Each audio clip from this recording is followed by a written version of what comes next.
Good afternoon, everybody. Welcome back to Other Minds and Hands. We are sorry we couldn't make it last week. We had to cancel last week's because I was tied up in, meetings. Up to your eyeballs in paperwork. Yeah. There was bureaucracy happening last week, so I was having fun with higher education bureaucracy, but delighted to be back with you all today to continue our adaptation discussion. And we never even got a chance to finish our discussion of episode 8, really. We spent a while talking about Halbrand. Yeah, I know. Yeah. There's so much more to talk about.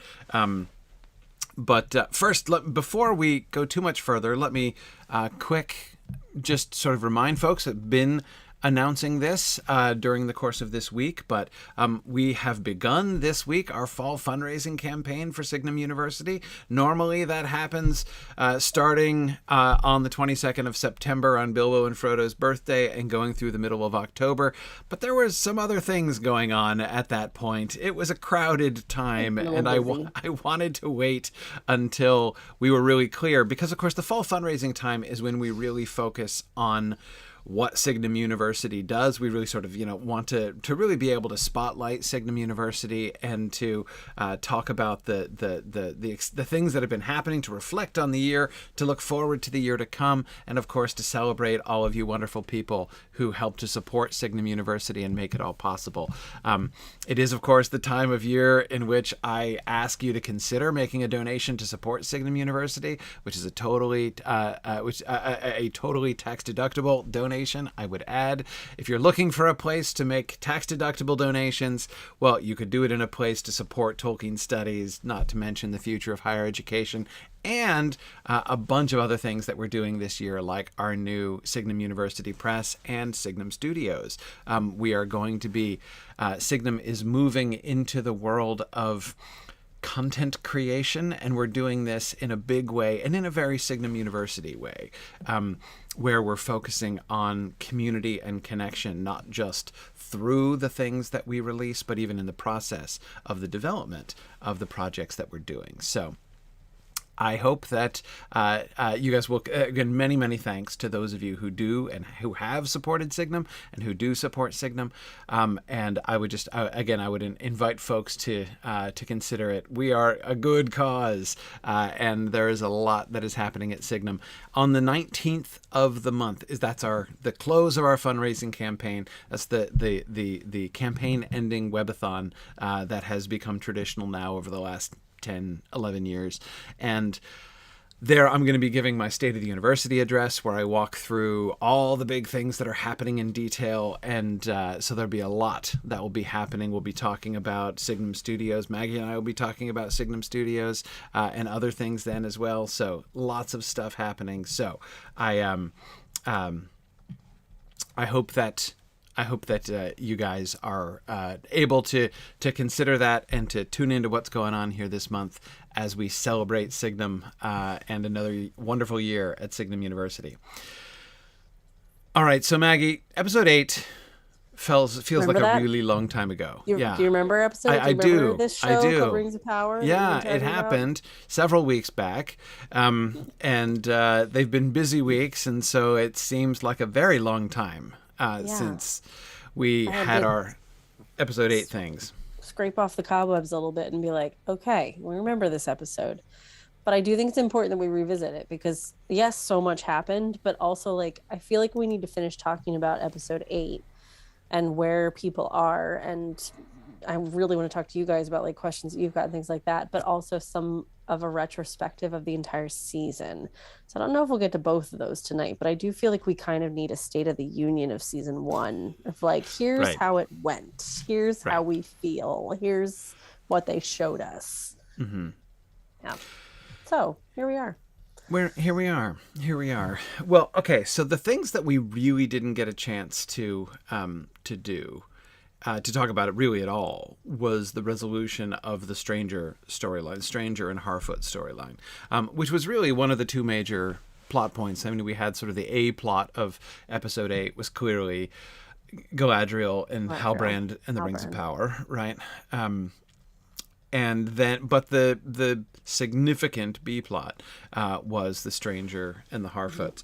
By the way, a little side note: we never talked about this. I was frankly surprised that episode 8 was normal length. I was expecting a longer episode.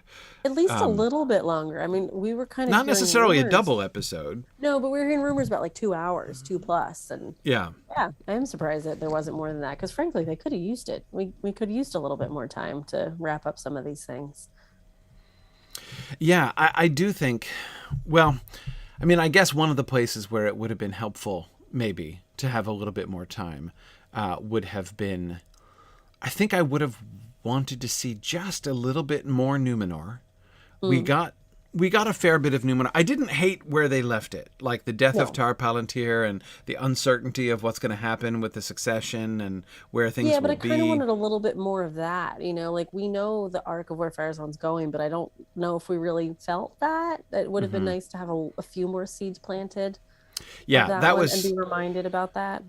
That was especially, I felt, and I gather they clearly wanted, it's not like they just ran out of time. Like they clearly wanted to leave Eärion's story in the uncertain place that it was.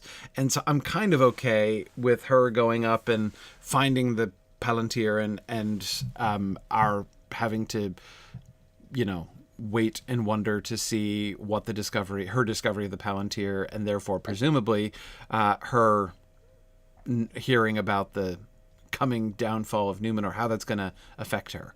Her interpretation of that and what she does with it.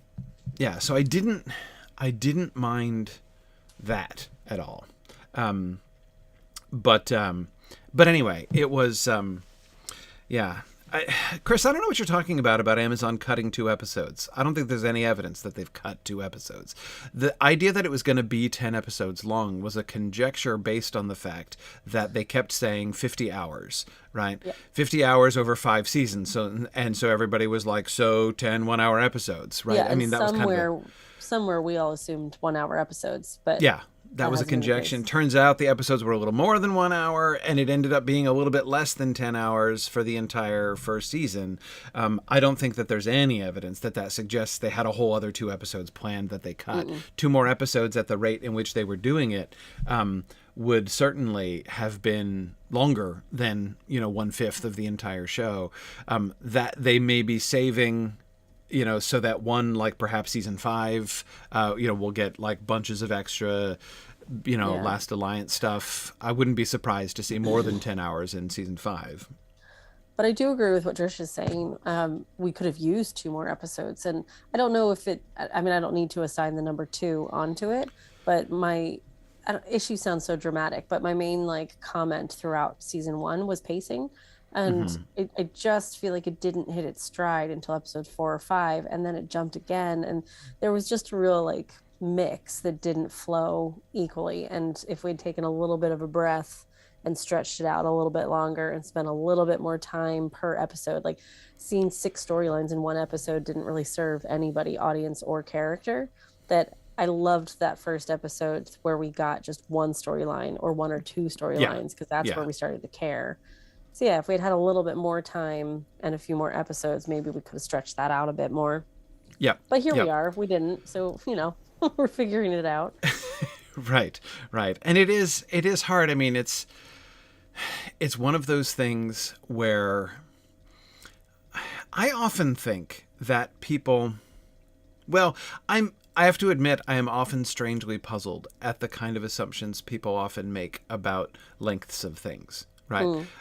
Whether it's something as simple as people laughing at me for spending 3 hours talking about a short poem, and I'm like, dude, have you ever tried to explain anything to anybody? like it's in order to explain, you can't.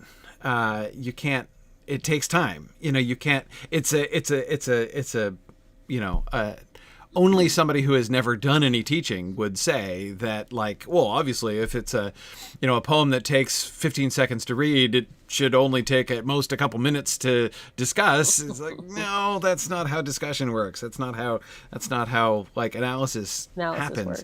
Works. Anyway, like, but so there's kind of there's things like that. But I think even back to the Hobbit movies, where everyone was so certain that the problem with the Hobbit movies is that they tried to make 3 movies out of it. I still say, no, the problem is it was too cramped. Like, the story they were telling needed more room to breathe in some ways than they were giving it. Like, yes, there were bad elements, but merely saying, like, there's not enough material for 3 films in the little children's book they were trying to make 3 films out of. They weren't trying to make 3 films out of the little children's book. They were trying to make 3 films out of the little children's book, set into the epic backdrop that Tolkien had developed and that they had developed through the Lord of the Rings films. And that could certainly have been done, and done really well in a 3-film sequence. Again, I'm not saying it was done well, but the fact that it was done well is not. But again, people have this idea that, like, it should have been 2. It should have been shorter. It should have been short. No, it should have been better, but it needn't have been shorter. So it's and anyway, in the same way, like with this show. That's the big, sorry, I'm jumping in there, but that's the big difference, I think, too, of like, I remember the first time I saw a set series, Sherlock, on BBC, and there were, I think, 3 episodes per season, and they were an hour and a half long, and they were phenomenal, so tight, so well written, incredible characters, great production value, that I wanted more, but I didn't need more because that story was good and tight. Yeah. So there is that difference between, like, you can get incredible work done in 2 hours or 10 hours. 10 hours is not going to save bad writing or bad structure or bad pacing, all those things. It needs to just be better. So yeah, I feel like that is the big difference there. Yeah.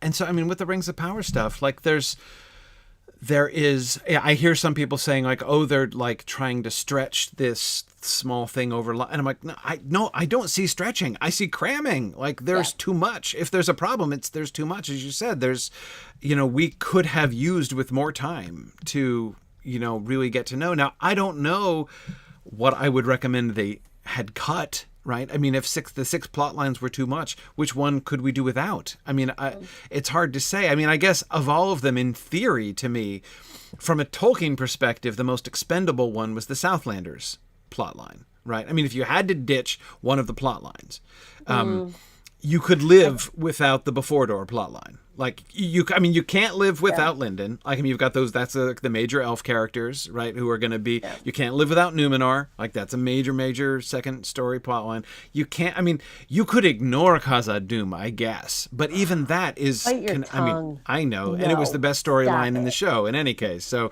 but again, I'm just thinking from like a Tolkien perspective, which of those, I mean, but I don't think you can. Well, it would be very hard to do it because of the connection between Khazad-dûm, not only between Khazad-dûm and Celebrimbor and Eregion, which I think is going to, I believe is going to develop over the course of the next season, but then also with the relationship of Galadriel too. So you could do it, but you'd lose something pretty significant.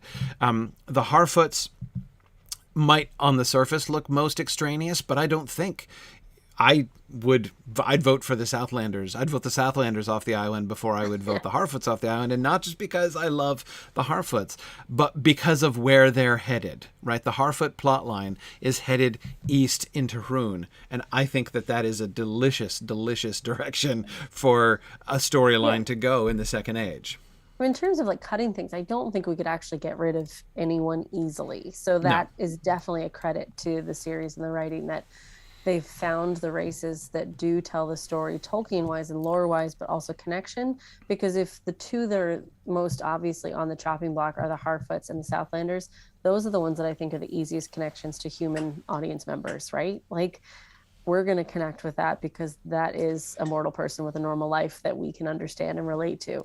And I do feel like the Harfoots are kind of the gateway in for a lot of people that they can relate to that.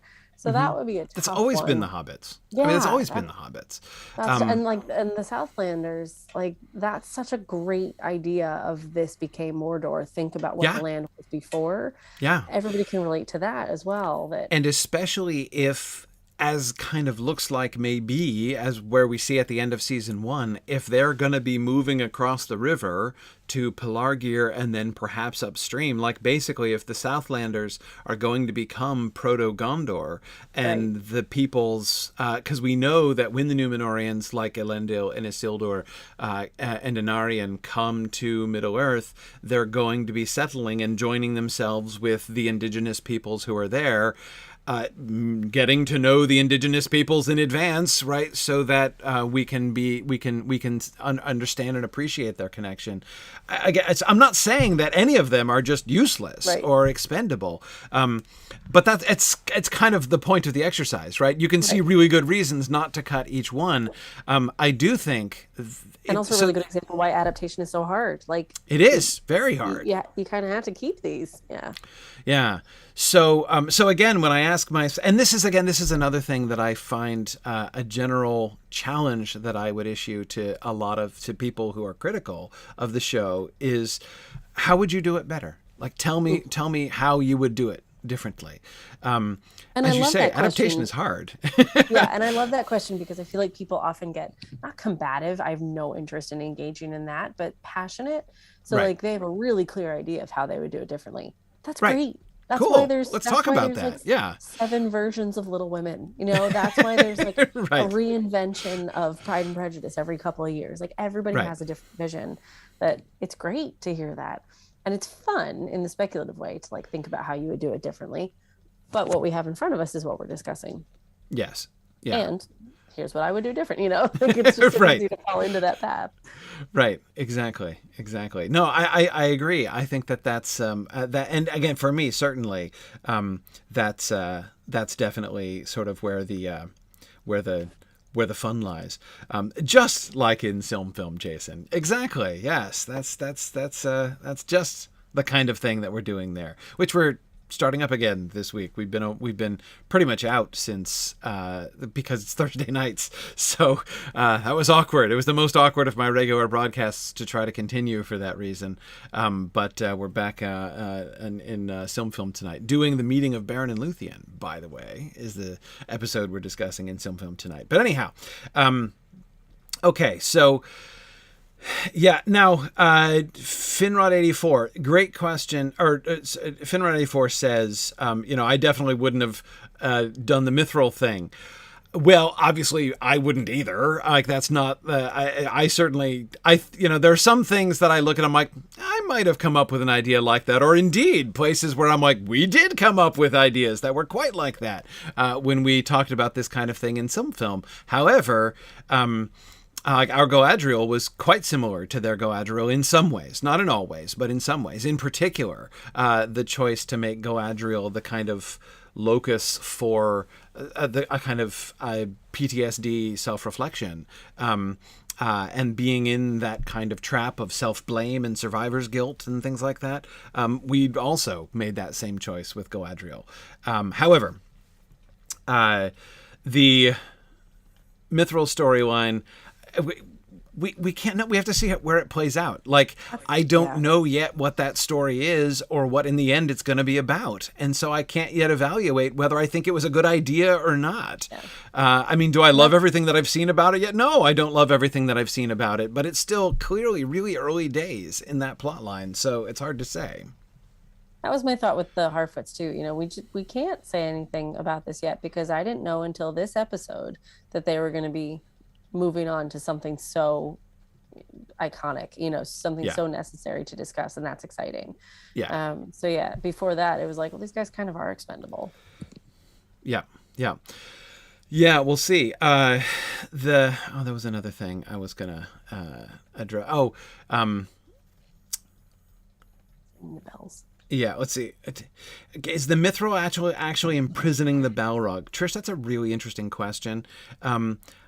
I don't know. I don't think so. How would that work? Maybe. I mean, that is the idea would be if it's hard to see if, of course, the is it like the kryptonite to Balrogs? Well, I don't know.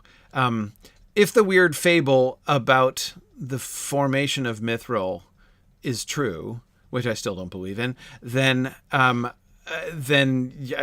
Balrogs were part of, maybe even that Balrog was a part of its formation. So why would it be, would be my first question with that. It's kind of hard to see how a Balrog could be both part of the origin story of Mithril and also have a kryptonite reaction to Mithril. Why would it? Like, if elves don't, and elves were also presumably, anyway, so that's a little hard to understand. But then again, Trish, I do agree with you that the visual image of those veins of Mithril extending down that cavern, and then the Balrog at the bottom in the middle kind of hunched up like it was, I don't know. It is like stronger than dragon scales, right? Like it is the strongest substance. Yeah, so maybe it's the strongest Balrog, thing, yeah. So it's not like kryptonite where it'll burn you, but it will contain you because you can't break it. So maybe that is the idea, that it's physically like a jail cell. Well, I don't know. I don't think it would be physically. I think it would be presumably something in its metaphysical influence, or whatever. But yeah. Nameless Arcanum, I totally hear you on that. Nameless Arcanum says the duality of the Mithril story is maybe what I'm most hung up on.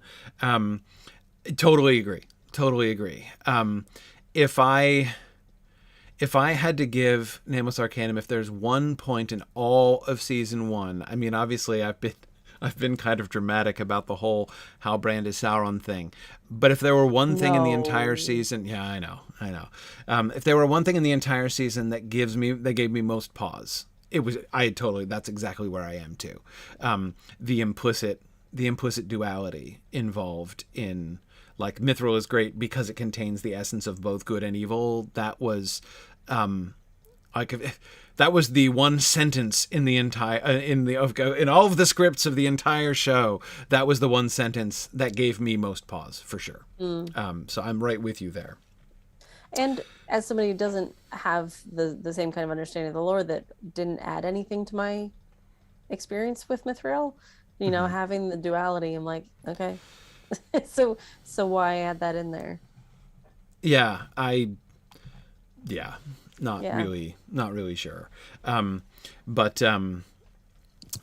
Diomedia, again, I see, this is a hard place. It's a hard place where we are at the end of season 1. And honestly, like, I'll step back from this in just a second. But Diomedia's comment was, I'm still not liking Gil-galad's apparent belief in the Mithril story.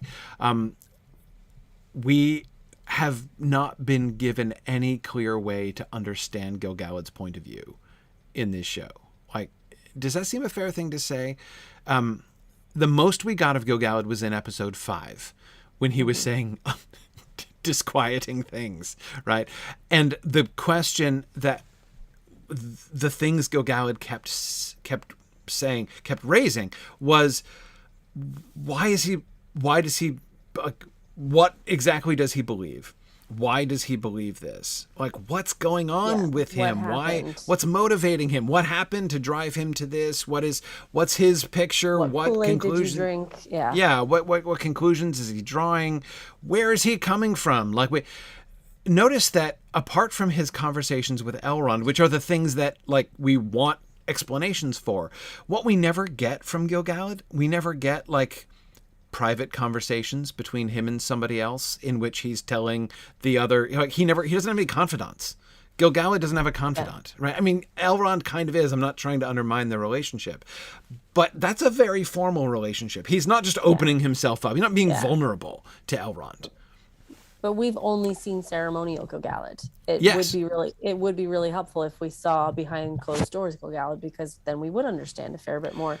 And it's, like, very counter to the Gil-galad that I thought he was, and he goes very against the expectation. And talking to I'm blanking his name, Benjamin Walker, talking to him on Twitter, his understanding and knowledge of the character and the lore was real intense and really beautifully sophisticated. So if he has that kind of understanding, you have to assume the character has that kind of depth, but we haven't seen that yet. Right. Exactly. And I don't know if that's strategic or a missed and of course, opportunity. Galadriel was the focus of this kind of conversation a lot. But I think it's actually, at the end of the day, Gil-galad is the one where it was most painful and most apparent in season 1. And what I'm talking about is this is the beginning of the arc, right? We know where Gil-galad is going to end up Like, we know what kind of character he is. We all came with expectations. But remember, the expectations in general that we are bringing from Tolkien for almost every character. Yeah, I'll stick with the almost. Almost every character we know from the Second Age, what we get from them in Tolkien is static. Yeah. We don't get any character development in Gil-galad, right? He's a static figure in the legends, right? In the legends and in the histories. We don't get any development of Galadriel's character. We get some in the, like, we get evidence that there has been development, but we never see her at an earlier stage.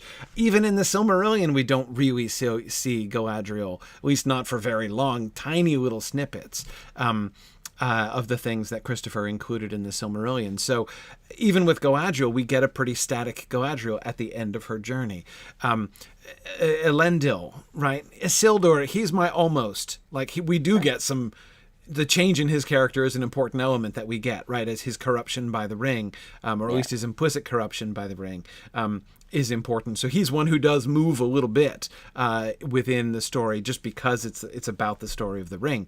But again, almost everybody else whose names we know is not the kind of character in Tolkien's writings that grows and changes and gets any kind of arc, any kind of character development. And in this show, they are setting out to tell this long story in which all of these characters are the central characters, and they are going to get a long arc. This was a big obstacle for people with Galadriel when they were seeing Galadriel at the beginning, and saying, like, oh, this is not the Galadriel I know. And of course the point is, it's not supposed to be the Galadriel you know.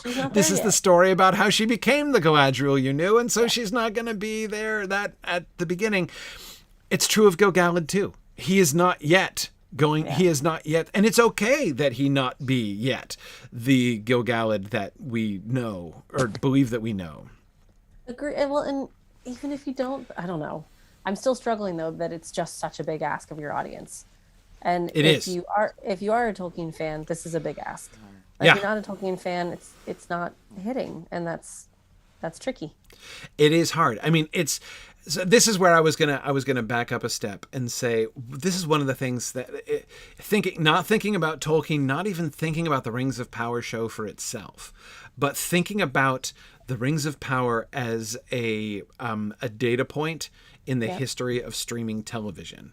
It's a fascinating little case study, isn't it? Yes. Because I don't think we've ever seen anything like this, where a show has been pre-approved for a 5-season run, and so from the beginning, they are deliberately telling the setup for a 50-hour long story.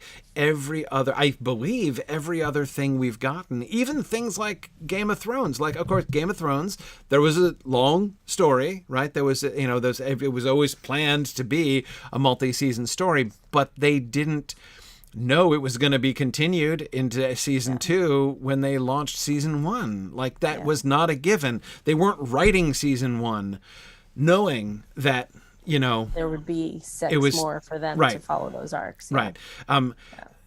So like the way in which, for instance, the Lord of the Rings films, right? When the Fellowship of the Ring film was made, it was made in the knowledge there were going to be 2 other films, right?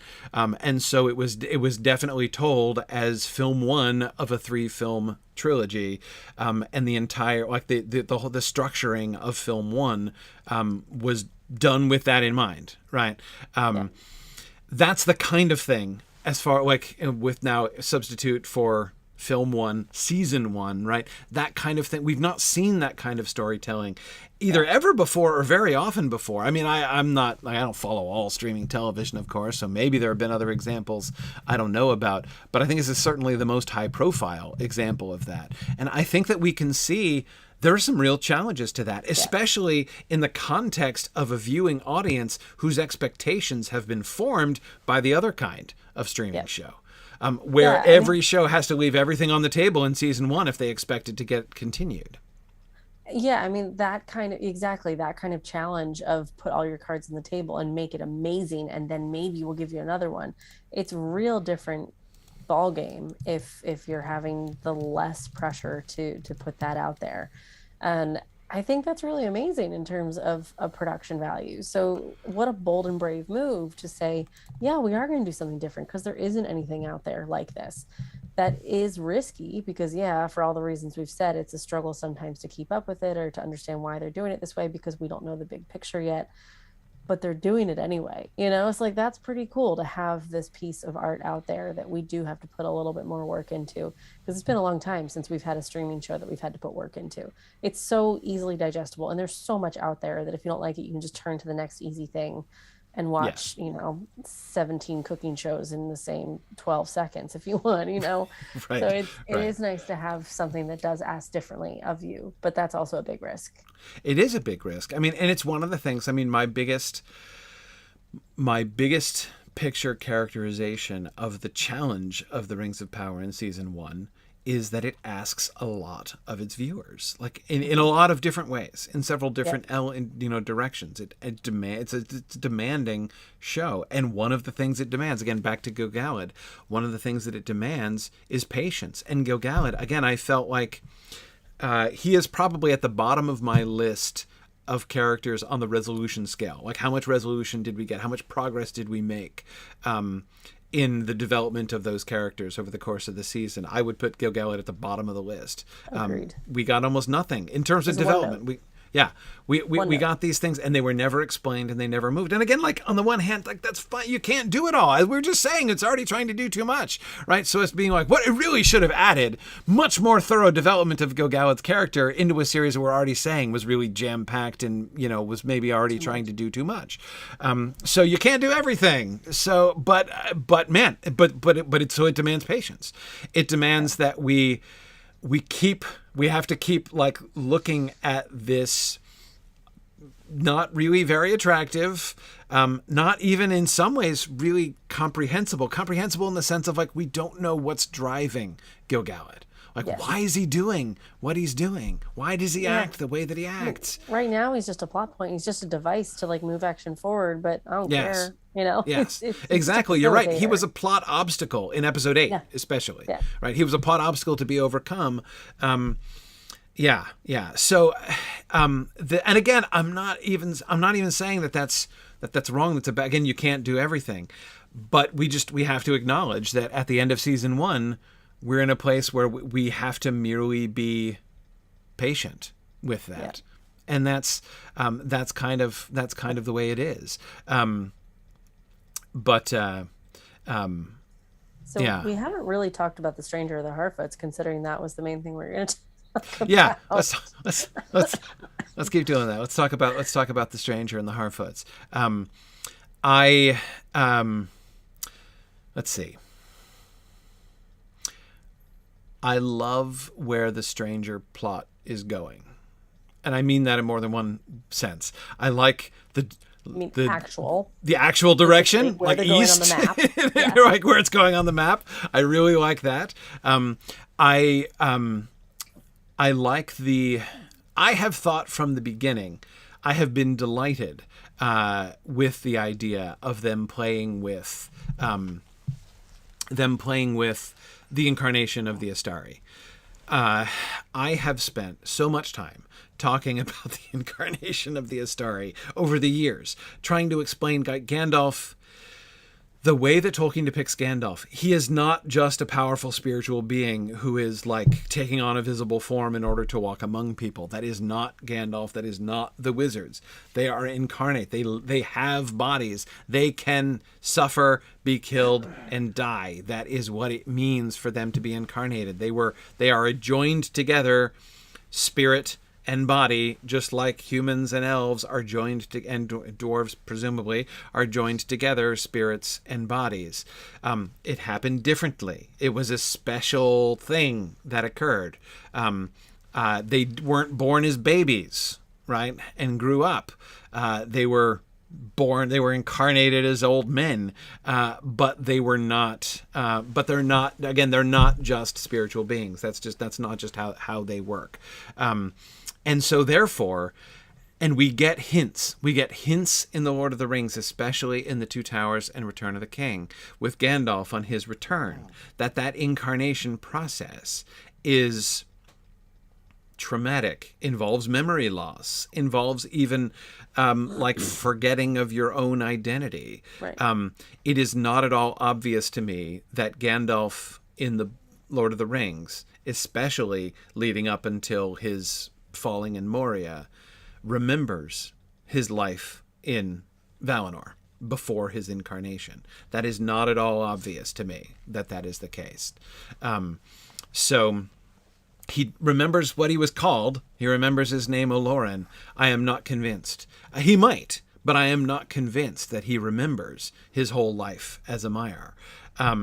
So anyway, the idea that this is what I was excited by from the beginning, and this is one of the primary reasons why I was so convinced from day one that the stranger was obviously a wizard, because that seemed to be the game they were playing from the beginning. This is not just somebody who's discombobulated because he had a traumatic experience falling from the sky. This was somebody who didn't know what it meant to be in a body, didn't know how to eat, didn't know presumably even what hunger. I mean, it was strange, right? And I loved that. And the way in which then that was integrated with him, with Nori's courage and her determination to befriend him and to help him, and the way in which, they would come to his aid and then he would come to their aid, which first gets modeled in sort of small scale, with his helping them pull the cart, right? As a kind of a sort of a symbol for what is coming later. Anyway, so yeah, I think that it's really interesting to see them kind of develop this idea. So where this then is so that's another thing that I really like about where this story is going. Is that when we get to the end of episode 8, now his memory is kind of starting to come back. Like he knows more, he remembers more. He sounds different. He's more confident. Yeah, he speaks in full sentences. And understands things better, and that's great. Like I like that. The idea of that he is one of the wise, right? He is he is an Istar who, which means wise. He is an Istar who is just like himself, figuring things out, trying to recall his purpose, recall what he's supposed to do. Anyway, I think that the trajectory of his character has been really, really interesting. And incidentally, I love Daniel Wyman's performance. I think Daniel Wyman's performance as the stranger has been a really significant thing, a really powerful element of this show. I think he's done a great job. Has that been your impression too? Have you really liked his portrayal there? I really have, because I also think, in terms of a character too, he is one of the strongest arcs. That at the very beginning, befuddled, confused, the sounds he was making, there was the way he moved his body. There were so many differences to the one that we saw in I was going to say season 8, episode 8, that he really does make this really sophisticated growth into the character. So yeah, the performance is what did that. I also watched a bit about some of the special effects of him and the body double that they used, and just how they kind of put together the physicality of him. It was just incredible, and how he participated in that performance. I think he's definitely one of the, I don't want to say standout because there's so many people, but he's not one that I ever got nervous about on screen. That when he was on screen, you're just kind of like, something cool is going to happen. And I really like where he ended up. And it was just his, we were saying speaking in full sentences, but it was the gravitas that he brought as well, that he wasn't just saying these things to, I don't know, it felt important, and he was remembering, and we should listen to him. It was very engaging. And that's a big shift from where we started eating snails. Yeah, definitely. No, I think it was great. Yeah. No, I thought that. So it's, I guess I say, there's a lot of things that I really like. Go ahead. Have you met him? Yeah, I did. Yeah. I did. He was actually one of the ones that I spent a good deal of time with at the lunch that we had in San Diego. And of course, and he had the hardest job of anybody there because he was the one who couldn't say anything about his character, right? Yeah. Like everybody else like couldn't reveal stuff, but like even Charlie Vickers could talk about Halbrand, right? Yeah. Like whereas the stranger could not like but even the vaguish things that he was stuck with saying were really, I mean, he talked about sort of the journey that his character is on. The comment, which was really kind of poignant as he was open about the fact that, the position he was placed in, being cast as like the mystery character in season 1, left him in a place where he couldn't, as he said, he couldn't share this, like that, and his comment on the release of season 1 was that he was so looking forward to other people finally being able to share, and that he throughout the the filming and everything had been on this journey, sort of going on this journey with this character in the way he was going, and that finally people were going to be able to come along with him on that journey, and he was going to be able to share that with people in ways that he just had not ever been. That's gotta be a little bit liberating to be like, yay, I have friends again. I can talk about my character. I can talk exactly. I don't have to pretend I'm nobody. He was even saying like his friends and family had been kept teasing him because they were like, who are you playing in the show? And he's like, I'm the stranger. And they're like, yeah, that's not a real character. Like, you don't even have a name. You're just an extra. Right. Yeah, exactly. But anyway, I like that. So, so Monty, I'm going to disagree with you here, pretty strongly, actually. Monty is saying that the stranger's characterization was really hurt by the mystery box. He ended up being a plot device and not a real character. I disagree. I disagree with that pretty strongly, actually. I think that Halbrand was hurt by the mystery box. I don't think that the stranger was hurt by it. What we get with the stranger was what I was looking for all along. That is, what we get is everything that we saw is explained by the reveal. Almost everything. There's still some unanswered questions. No, I still don't know why he arrived in a meteor, and no, we still don't yet know why the fire wasn't hot. But there was definitely, Druid's Fire, as you say, there was definitely progression with the stranger. We could see how there were some things that led people to think he might be evil.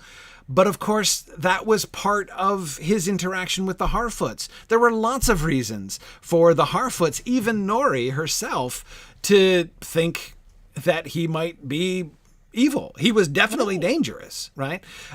Is he a bad guy, or is he not a bad guy? Was there ambiguous evidence pointing in multiple directions? Yes, of course there was. Did that serve the mystery box? Yes, of course it did. But it also fit with the situation, especially from the Harfoot point of view. They were. We saw from the beginning, they were almost certain to interpret. We got several indications that they would not only interpret him as a bad thing, but they would blame everything wrong that happened to them for the next year on him, right? And Nori. And Nori. Yeah. Exactly. So there was this the context in which he was placed within the narrative was one in which there was uncertainty, even up through episode 7, when he is kicked out, right, before Nori turns to go and follow him. It's not unreasonable, right? Their reading of him is not unreasonable. And even the other things, like one of the things that most people cited as one of the most obvious pieces of evidence that he was clearly a bad guy was the death of the Fireflies in episode 2. But they came back and explicitly incorporated the death of the Fireflies. He still felt bad about killing the Fireflies, right? It became clear from the opening scene of episode 5 that he felt guilty about killing the Fireflies and did it out of ignorance. He didn't realize it would kill them to do to them what he was doing. That it was just, again, part of his not understanding how these things worked, and him kind of coming to this this understanding. So anyway, I thought that in this way. Remember, when we were talking, Maggie, about misdirection way back, like after episode 3 or 4 or whatever, right? And we were talking about it was exactly that scene, the Firefly scene, that prompted this discussion. There seemed to be all these things planted because at that time when we got the Firefly scene, I was like, okay, I feel 100% sure this guy's a wizard and a good guy, and yet there are these clear things that are being, even the theme music was giving us as viewers the direct cue, like, be afraid, this is an evil guy, right? Yep. And that seemed an active piece of misdirection on their part. And so we were talking about that, and as I recall, what we said at the time was, if those things can be resolved, if they can be integrated, like when things are finally revealed, when it comes to a resolution at the end, as long as those things, all of those things pointing in multiple directions, tie in and feed towards the ultimate outcome, the ultimate story, then it's fine. Then it works. It's when you then have to go back and ignore things that or it things becomes, aren't answered. Yeah, or things aren't answered. That would have been our problem. But I think it was also interesting with this character because he was figuring it out as we were figuring out, as Nori was figuring it out. Yeah. And that's very real life, right? Yeah. You know, like, I don't know if I'm always a good person. I try to be, you know, so like right. We're actually watching somebody figure that out and to learn what good and bad is and to make those decisions. And she reminds him of that a few times, but she's also scared of him a couple of times. Like, there's a real shift of the dynamic that everyone's figuring it out. And I think that is not a mystery box. That is really engaging, and also just a very accurate depiction of what it is to figure out what this experience is as a person. Right. And especially since he's not just an average person figuring it out. Like he doesn't we understand how things work. Yeah. And we see a lot of power, and that can be scary. So let's show that power, because too much power anywhere is scary, right? And here we are seeing that. Yeah. I did struggle with some of the notes though, so I'd be curious of your thoughts on that. Of you know, everyone's talking about the follow your nose and all these little things. Like, yes, I fully see that's just what these wizards say and stuff, but like, they're knowingly putting them in so we think of Gandalf. I don't think that's a problem because it's familiar. Yeah. But it does feel a little bit like baiting, that I'm also a little concerned that I don't know if the payoff is going to be as good as it could have been. Totally you know agree. What I mean? Totally agree. I think that one way or the other, no matter how it ends up, it is definitely a criticism that I would make. I think that the Gandalf parallels have been too much. Definitely too much. And that's going to be true whatever way it is. If it turns out to be Gandalf, it will have been too much. Okay, that was too much. It will have been too much because, like, if it turns out to have been Gandalf, then they're delaying that official reveal too long. They should have just, instead of having him quote Gandalf from the Fellowship of the Ring, they should have just had him give his name at the end and have done. Right. So if it is going to be revealed to be Gandalf, they've already said too much. Yeah. And again, P.S. I won't like it if it turns out to be Gandalf. I think it will be a foolish decision to have done that because they're telling a Blue Wizard story. This is the story of the Blue Wizards. Gandalf the Blue. I'm not saying it can't work. What I've said about that from the very beginning is, if they do that, I'll be a little disappointed. And I'm prepared to be a little disappointed if that happens. Yeah. But at least he is going to be Gandalf the Blue. At least it's going to be... I mean, he like, that's definite. He's doing a Blue Wizard story. Like, that's, if they've tied a Blue Wizard up in the closet and given Gandalf his story, okay, like the classic meme about Glorfindel and Arwen in the Fellowship of the Ring film, right? If they've tied up the Blue Wizard somewhere and they've given his story to Gandalf, fine. I won't love that. I will think that's unnecessary. A significantly unnecessary thing. It's true. Gandalf never went to the East. Again, you can change that. But there are consequences to this. Again, that's why there's several reasons why I don't want it to be Gandalf. Some are purely subjective. I think it would be, I personally would very much more enjoy getting to know a new wizard, meeting one of the blue wizards and getting connected to one of the blue wizards. The blue wizards have always been this mystery cipher in Tolkien's works. Like, we know they exist. We don't know almost anything about them. We know a little bit about them here and there, some contradictory things about them from Tolkien's changing vague ideas, but he never told a story about them. So I'd love a story about the blue wizards. That's my very subjective reason why I hope it's not Gandalf still.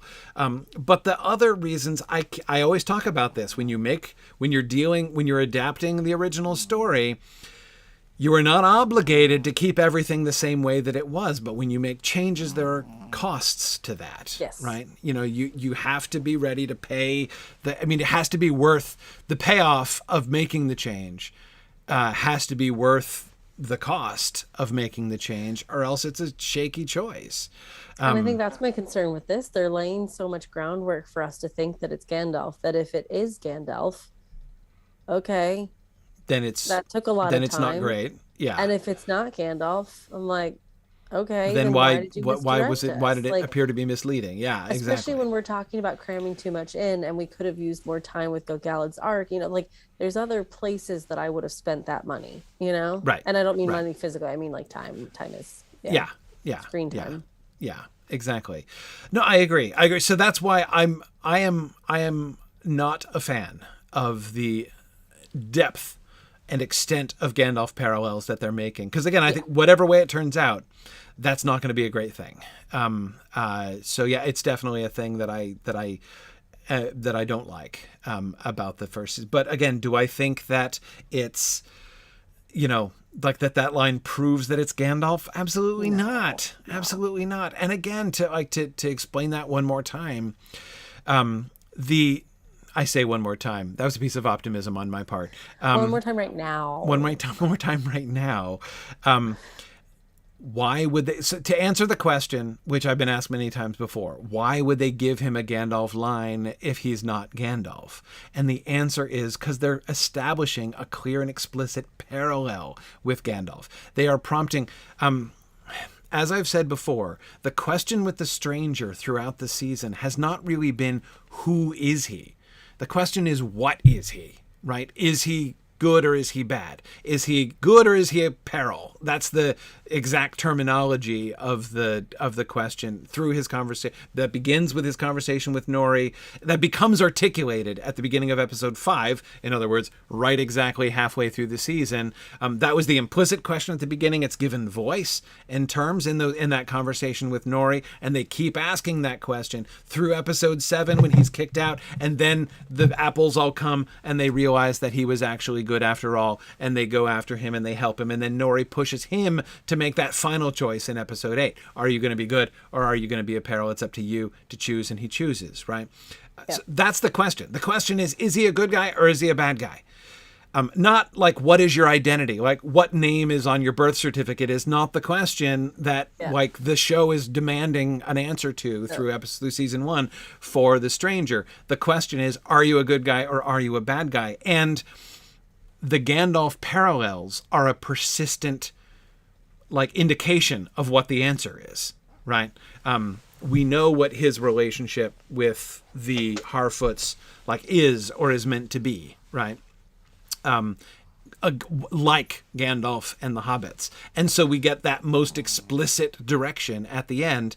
Nori is going off with this guy. Well, in case you had any lingering doubts, we're going to make it perfectly clear that you should categorize Nori and the stranger going off as like somebody going off with Gandalf, right? Yeah, that's Bilbo or Frodo right there. Right. She is in exactly that mode, and we're gonna make this. We're gonna punch you in the face with this by giving him that quote from Gandalf.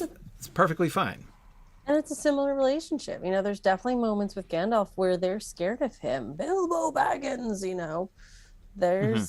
there's some fear there. So it's okay to show that dynamic and have it be repeated. And I do like the idea of these phrases just being something that the Mire would share with each other. So, you have these kind of isms that are just passed down through your people that it makes sense for him to say it. But yeah, these parallels are pretty dang strong in your face. Yes. So, but the good, the bad, I think you're right that's the focus here. We're not I mean, not telling us is making everybody speculate about the name on the birth certificate. And there's a lot of discussion around that, as opposed to maybe some other discussion that I would prefer to spend a lot of time on. But I do think the main focus that we need now is good or bad. And now we have that answer. So now we have that answer. And again, it's why I think of all of them, actually, is this true? Sometimes I pause before I say things to ask if I really believe what I'm about to say. Usually not, but sometimes I occasionally pause. But I think the Stranger's storyline, like of all the single characters, I think the Stranger's storyline might be my favorite in terms of how it resolves.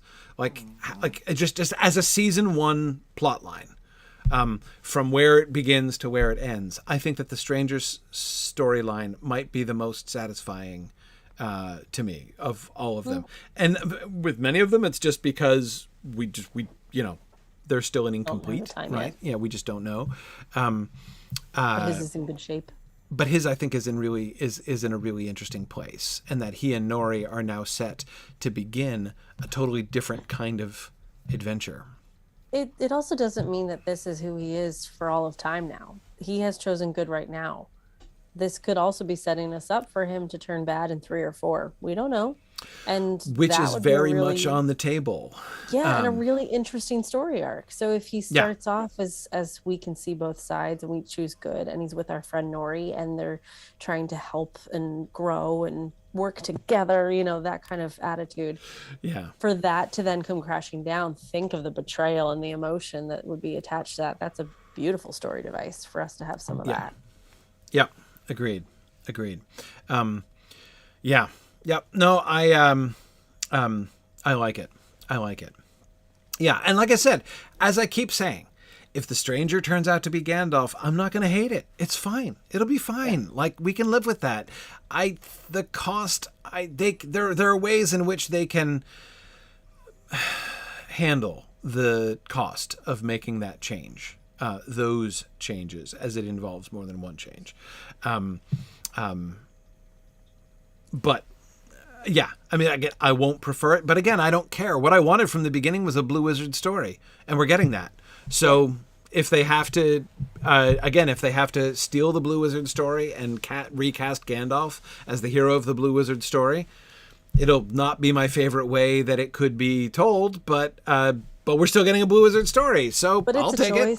Gandalf the Blue. All right, fine. If he's Gandalf the Blue, he's Gandalf the Blue. But he's still Gandalf the Blue, so that's fine. That's fine. I like it. I like your attitude. You can't change it. Let's just try it. Well, again, and this is the really hard place. Again, it's another one of those things that's so interesting. I go back to what we were talking about before about the way that this works in the context of other streaming TV shows, right? Even people who are willing to be patient past one episode, right? Which often people are not willing to be patient past one episode to let things develop in a streaming show. But surely the limit of patience required is one season, right? At the end of season 1, you should be in a place to be able to draw conclusions about what's going on, and but again, because of the nature of what we're seeing is the opening act. If this is a 5-act Shakespearean play, you can't draw a conclusion about what's happening in the play at the end of Act 1. Like, you never can. And that's what we're getting. And so even there, like, there's so many opportunities for it to go well or badly. Like, the good things that are great about episode in season 1 could turn out horribly by the end of season 5. The things that are really uncertain and shaky, and Gil-galad could end up being my favorite character by the end of season 5. We just don't know. And again, that's hard. That's hard. Yeah. Like, it's a very different kind of situation to be in. Yeah. But anyway, yeah. So we will see. Yeah. No, and again, so for folks, for the Gandalf advocates, again, I'm not resisting you. And I'm fine with it. And do I also see that there are benefits? Yes. Again, this is why I've never, ever, ever said I think it's going to be a disaster. All I've said is I won't love it. and it's going to be expensive. There are going to be costs to pay elsewhere. This is the That's same it. boat we were in with Halbrand and Sauron. It's if that's what he ends up Oh, come being, on. You had okay. to say this is the I boat that we're did. in with Halbrand and Sauron. Like, why don't you just rub Oh, salt in the wound, okay? Of I all the walked right into metaphors that one. to invoke in that context, we had to didn't get even try Halbrand in a that. boat. I would like to take credit that I was that clever and did it on purpose. I did not. But what I was trying to Sorry. say It's is possible I that I'm easily triggered, but it's okay. possible. Sorry. Oh, what I was thinking there was the same kind of thing of like, we suspected that there could be a Sauron tie early on, but that would have been a shame because the Halbrand character was so interesting and it was such a great opportunity to develop that. Yeah. But if it is that he was Sauron all along, I'm kind of like, bummer, you know? Like, fine. Yeah. But, I mean, But and again, I even like there's still time. Like there's still time for this something things different to to come out. develop in ways that are going to make me look differently. I mean, again, how many times, Dick, do you look differently back? As a play goes on to the first act, and Yeah. and it all now looks different. Looking back Yeah. at it from where you get by the middle. And again, it's a challenge. It's a real challenge in this show, and that I think we have to be. And I'm not saying everybody, like it is incumbent upon everybody to suspend all judgment, until like 7 years from now. Like it's fine. Like people can decide what they like and what they don't like, what they're interested in, what they're not interested Well, and in, you and can stuff. totally But acknowledge how yeah, hard this is. Like that, absolutely. yeah, like I can't say I'm enjoying every moment of this show because it's asking a lot of me. It's not an easy watch. And, Peter Jackson's trilogy was just such an easy win. It's just a good movie. They're fun. Yes, they made some changes I don't agree with, and they made some that I think were awesome, but they were just easy. This is not easy. It's hard. I wonder. I really wonder. I can't detach my response to the Peter Jackson films from my first response to the Peter Jackson films. Oh, okay. Like Yep. my reaction to the Peter Jackson films, like that was the training for me. Like I freely confess. Yeah. Um, That was your I adaptation boot camp. oh man, I was like, yeah, boot camp. It was like, it was more like, I don't know. Baptism by fire camp. Yeah, Pearl Harbor. Like it was then boot camp. I mean, it was hard. It was hard for me. I was like, this is why, although I am sometimes frustrated by people who are like so dogmatically purist, people who insist on saying they can't say this because that's not how it happened in the story and stuff. And I'm like, guys, really? But I was absolutely there. I mean, Yeah. I even the folks who are militant, who are like, it's our job to stand up for Tolkien against the things that are being said. Man, like, but for the grace of God, I might have been there in, But it's 99, important that 2000. I mean, I'm talking about Corey Olsen now Yeah. as a character arc. It's important for you and everyone else too to have felt that. Like you Right. have to have that moment of reaction to understand the pitfalls of adaptation. Because if you don't have that kind of connection to a text and feel that kind of betrayal and that kind of anger, then you're going to make decisions for your entire creative process that threaten that. Yeah. So if you're able to feel that now, you can look back with these wise old eyes of yours and say, take a breath, Corey Olsen. But it's so hard to separate that first reaction from later, more rational ones.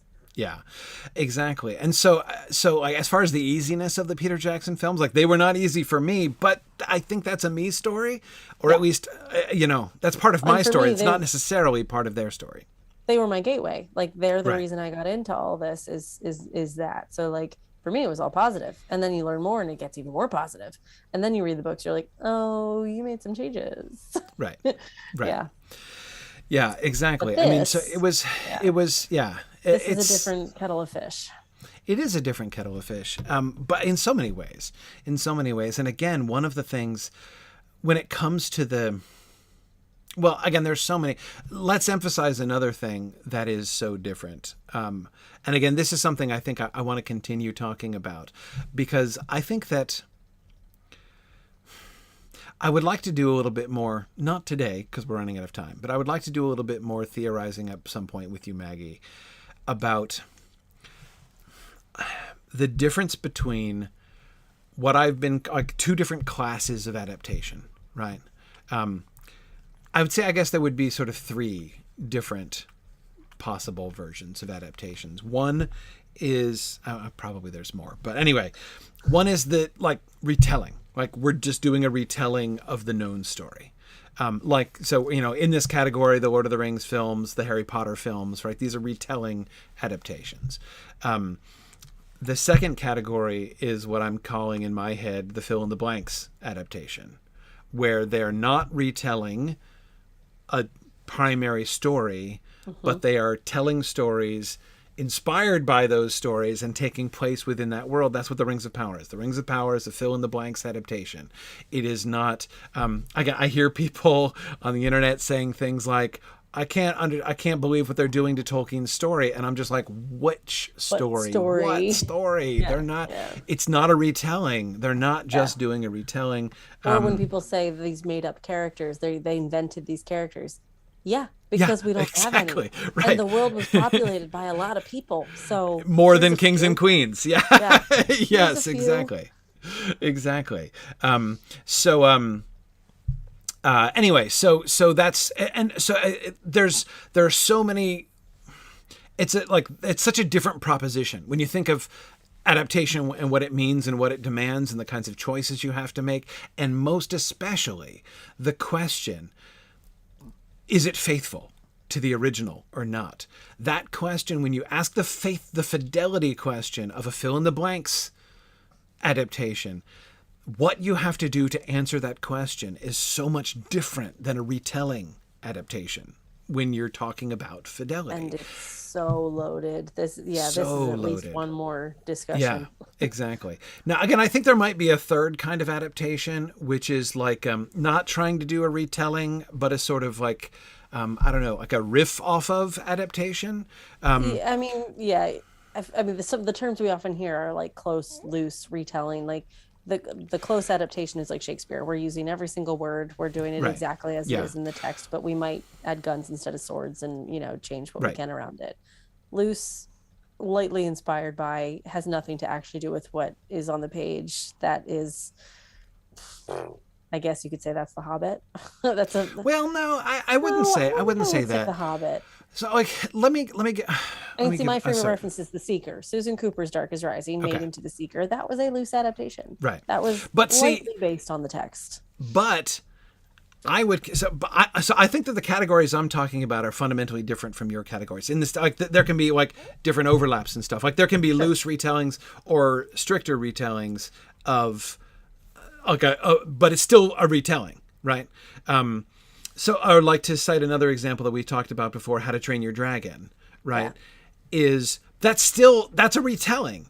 It's an incredibly loose retelling. It's like vaguely inspired by using some of the same character names, but like so much is fundamental. It's not even recognizably the same story in almost any way, apart from the title and the names of some of the characters and a few of the base, like there are Vikings involved and also dragons. But anyway, like that's a quest. That's like a gradient within, but still in the retelling category, right? They're still doing a retelling, in some sense. What I mean is like, again, like when you take the story that they're trying to tell in the adaptation, right? What is that story's relationship to the original? Are they retelling a story? Are they telling another story that is filling in the blanks and is supposed to be connected with the story? So again, it's not like the Rings of Power is just like vaguely based on Tolkien. Like they are telling a story that is supposed to link up with the actual Tolkien story. And in Tolkien's world, so it has to follow the same rules. Yeah. Exactly. And with many of the same characters. It's still in a very different category from the retelling category, but because its relationship with its source material is necessarily completely different. The third category, we've never had a Tolkien thing in the third category that I'm thinking of. And I can't... Okay, the only good example I can think of is one whose name I don't remember, the title of the movie I don't remember. My wife is an enormous Jane Austen fan, and we watch pretty much every Jane Austen adaptation that comes out. It was interesting you mentioning Pride and Prejudice. I've seen them all. Bridget, I could go head to head with you. Yeah. Oh, and I am and I am myself a huge Austen fan. I mean, she's one of my favorite authors. It has been one of the many ways in which my life has been enriched by my marriage. I don't know, Meg, if I ever told you the story. This was Bridget accepted me conditionally when I proposed, and the condition was prior to our wedding, I had to read the rest of Jane Austen's novels. I'd only read 3 at that point, and so I had to read the rest of Jane Austen's novels. This. Yeah, it was excellent. Prior to the ceremony, I had to have read all of Jane Austen. Anyway, which I loved, and I discovered my favorite Jane Austen novel, which is Mansfield Park, that way. But anyhow, point is, I can't remember the name of the thing. It was a relatively recent Austen adaptation, but it was about like a modern British woman who like goes through, there's like this like portal that opens in her apartment, and she ends up going back to into Jane Austen's world. Lost in Austen, that was it. That's and Jane Austen and Elizabeth Bennet comes forward and ends up living in modern England for a while, right? So it's directly parallel, like it kind of retells the story, but it's not a direct retelling, right? No. It's not a direct retelling. It's not a fill in the blanks. It's like an influencer. It's like a riff off of, right? Yeah. Like I want to call this third category like I would even put Pride and Prejudice and Zombies in this category, like the kind of riffing off of, where it's not just trying to do a retelling, nor is it filling in the blanks. It's doing it's inspired by, and again, deliberately riffing off of. Right.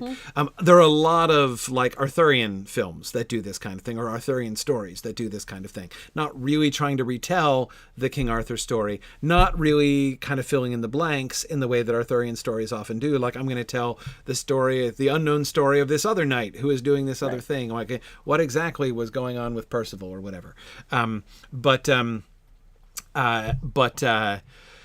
Anyway, but so yeah, that third category, as I say, that third category I don't think is relevant to Tolkien yet. Anyway, we may get there, but I don't think we've seen anything quite like that. But anyway, yeah. So I would love to, at some point, we need to sit down, and I would like to talk with you more, because I feel like we need, I don't know, I almost want to publish a guide, right? Like, I feel like everyone is talking about the question, how faithful are the Rings of Power to Tolkien? And I'm like, no one's even thinking about like, how do you answer that question? Like, and whenever I hear people talking about that, I'm like, that's where I get stuck. Time out. That's where I get stuck in, like, why the first lecture of any adaptation thing I ever give is about the language, because it's so hard to use words like faithful and fidelity and betrayal and, all these really loaded words when it is a totally different medium. You cannot have one sentence from a book that is exactly the same as that one sentence is on film, because there's 19 different things you have to consider for that one sentence to exist. Yeah. And that is sound, lighting, so many different things. So faithful is a fruitless, silly exploration. Yeah. But at the same time, like, there's something there, like talking about the relationship with the source material, like there's a real relationship there, right? Totally. Yeah, and so thinking about that, but I mean, I agree with you. Of success. Right. I agree with you about being really cautious about the emotionally weighted language in which that relationship is analyzed and discussed. But as I say, like, even the basis, even sort of the question, right, of how do you evaluate that relationship? The relationship is fundamentally different in a fill-in-the-blanks adaptation than it is in a retelling adaptation. It's just, you can't talk about them the same way. Anyway, so I want to think about, like, what are some tools that we can build in order to try to like build a vocabulary for discussing this question. What's a fair basis on which to sort of assess the relationship between the adaptation and its source in different situations like this. But before we go, well, I'd also, before we finish that, I'd also like to do that because I want to expand beyond Rings of Power too. Like, yes, we started this as such a conversation piece for talking about all the adaptations that are out there. So it'll be nice to kind of use that as a transition about all the other things that are coming up, because we've had so many people reach out to both of us about, like, you know, Sandman and all these like wonderful things that have come out recently that we would love to talk about. Wheel of Time is still on the table. His Dark Materials I very much want to dig into. So I feel like we've got some really wonderful conduits that we can use to talk about all these different things about adaptation. Yeah. We'll make you a reading list. Yeah, absolutely. You know, and there's oh, I mean, and it doesn't even, another, by the way, this is another interest that I have developed through my wife's influence, Agatha Christie. So like Kenneth Branagh's idea that he is Hercule Poirot is another like really interesting adaptation question for me. So anyway, all kinds of things. I've got somebody we can bring into that one. My friend Sandra is the biggest Agatha Christie fan I know, and she's a executive at BBC and has very strong opinions about those adaptations. They're great. Yes. There have been strong opinions in my household about those adaptations for sure. But anyway, and we could talk more about Austen and other things. I mean, there's so much. It's such a fascinating and interesting field. So we'll get back to some of this stuff as we move forward. But we do have some more Rings of Power stuff to talk about next week, because next week we're going to have a special guest next week. We've been working on scheduling this for what feels like ages now, for about a month and a half. But Bear McCreary, the composer of the score of the Rings of Power, is going to join us on the show next week. So we are hoping, we're looking forward to that. There's something we're still ironing out final time. That's we probably have to move the show to a different time of the day. So be on the lookout for that. We'll try to post some warnings about that. But I hope you'll be able to join us next week as we talk to Bear McCreary. I'm really looking forward to having that discussion. We're probably going to bring in some other musical folks to talk with him, with us on that as well. I thought that the score was really, really strong in the Rings of Power. The score is one of the things I feel like no one has found fault with. It's just stunning, and it is so emotive and powerful. Like, it does all the things that you hope a score will do, and then some. It's incredible.